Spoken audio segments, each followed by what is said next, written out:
Bonjour à tous, c'est toujours moi pour vous servir, Katie Seffleur, accompagnatrice au changement, connexion parents-enfants. C'est toujours un agréable plaisir de partager ce moment avec vous. Dans cette vidéo, j'aimerais présenter une différence entre l'estime de soi et la confiance en soi. Avant tout, n'hésitez pas à vous abonner à la chaîne. Vous trouverez des vidéos très intéressantes pour aider votre enfant à bien grandir. Partagez-les tout autour de vous afin que d'autres personnes puissent en bénéficier. L'estime de soi, c'est avant tout la perception globale qu'une personne a de sa valeur. Il convient au sentiment d'avoir de la valeur, tandis que la confiance en soi, c'est le fait de se sentir capable de. En 1999, le psychologue Jean Garneau définit la confiance en soi comme une prédiction réaliste et ponctuelle qu'on a les ressources nécessaires pour faire face à une situation. La confiance en soi, c'est compter sur soi. C'est avoir une stabilité, une sécurité intérieure, une certitude que l'on saura faire face d'une façon ou d'une autre aux situations présentes et à celles que l'avenir réserve. On peut alors saisir des opportunités, prendre des risques, s'accorder le droit à l'erreur en se sentant capable de réussir, mais aussi de rebondir en cas d'échec. En quelque sorte, la confiance en soi, c'est une relation à soi-même. C'est juste être soi avec ses forces, ses faiblesses, sa personnalité. La confiance en soi, c'est avoir foi en ce qu'on est, c'est-à-dire en ses capacités, ses atouts, ses qualités et son pouvoir d'agir. Elle permet de croire en ses possibilités. Pour se forger une confiance en soi, il suffit juste avoir conscience de ses forces et de ses qualités.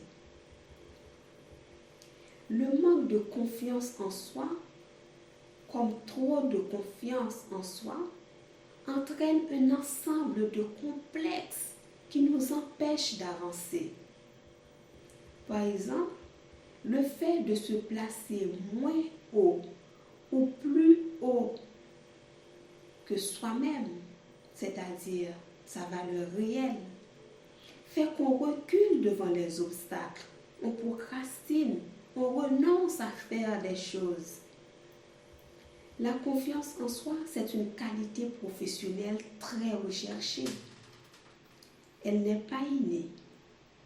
Heureusement, il est possible de la développer au quotidien. Avoir la confiance en soi au travail, c'est avoir confiance en ses compétences, en ses capacités à réaliser une tâche donnée. Certaines personnes ont naturellement confiance en elles, mais elles sont une minorité. La plupart d'entre nous avons tendance naturelle à nous sous-estimer, à nous dévaloriser, à ne pas avoir confiance en nos capacités, en nos compétences, à ne pas nous estimer capables de réaliser certaines tâches. Et finalement, on n'ose pas. On n'ose pas prendre des initiatives. On n'ose pas montrer ce que l'on sait, ce que l'on vaut réellement. On n'ose pas faire savoir ses ambitions. On n'ose pas s'affirmer. Mais d'où vient cette confiance? Mais elle vient du fait d'accepter d'être soi, avec ses forces, ses qualités, ses faiblesses, sa personnalité, sa réalité et ses expériences. La peur d'être jugé constitue un blocage au fait d'être soi. Selon un rapport publié par l'OCDE, l'Organisation de coopération et de développement économique en mars 2021, beaucoup d'élèves sont très en retard en ce qui concerne l'estime de soi et la confiance en soi. Des résultats de recherche ont montré que ce sont des éléments fondamentaux pour la réussite scolaire, sociale et professionnelle. Certains élèves ont des difficultés d'apprentissage, non pas parce qu'ils ont une déficience ou un trouble d'apprentissage, mais parce qu'ils ont une mauvaise perception de certaines matières qui engendrent un manque de confiance en soi et qui constituent un blocage à l'apprentissage. Pour surmonter ces difficultés, dans certains cas, il faut se faire accompagner.